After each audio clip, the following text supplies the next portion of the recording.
আসসালামু আলাইকুম আমার কলিজা ভাই বোনেরা। আজকে নতুন আরেকটি ছোট্ট একটা ভিডিও নিয়ে আসছি। সেটা হচ্ছে টি-শার্ট আইটেমের নেক টপ স্টিচ। ভিডিওটা মনোযোগ সহকারে দেখতে থাকুন। আর যদি ভালো লাগে অবশ্যই লাইক, কমেন্টস এবং আমার চ্যানেলটা সাবস্ক্রাইব করেন। খুব শখ করে ভিডিও বানাই। তো এটা দেখেন, এটা ফ্ল্যাট লক সিলিন্ডার বেড মেশিনে করা হয়।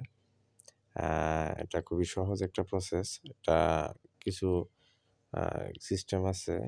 ওই সিস্টেমে ধইরা করলে একদম লব 100% ঠিক থাকে। দেখেন কি নিখুঁতভাবে করা হইতেছে। এটা টপ স্টিচ করার পরে আবার ট্রিমিংস মানে সুতা যার প্রসেস থেকে সুতা কেটে দিতেছে। এটা একটা ভালো অপারেটর ঘন্টায় ২০০ পিস করতে পারে সুতা কাইটা।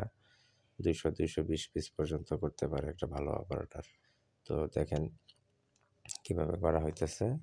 এখানে গাইড লাগানো আছে। সেই নোজ গাইড ফলো কইরা ওই কাজটা করা হইতেছে, যাতে করে এখানে যে লবটা আছে, লবটা যাতে 100% ঠিক থাকে। তো যারা গার্মেন্টসের কাজ শিখতে চান বা এখনো বেকার আছেন, যারা কাজ খুঁজে পাইতেছেন না, আ স্কিল কোথাও ট্রেনিং সেন্টার আছে, কাজ শিখা যেকোনো একটা জায়গায় ঢুকে যাইতে পারেন। তো যেকোনো কাজ ছোট হোক, বড় হোক, সবসময় কাজেরে সবসময় মূল্যায়ন করবেন। যেকোনো কাজ। আমি সবসময় কাজের রেসপেক্ট করি। তো যদি ভালো লাগে অবশ্যই সাবস্ক্রাইব করেন। সাবস্ক্রাইব করে আমার পাশে থাইকেন।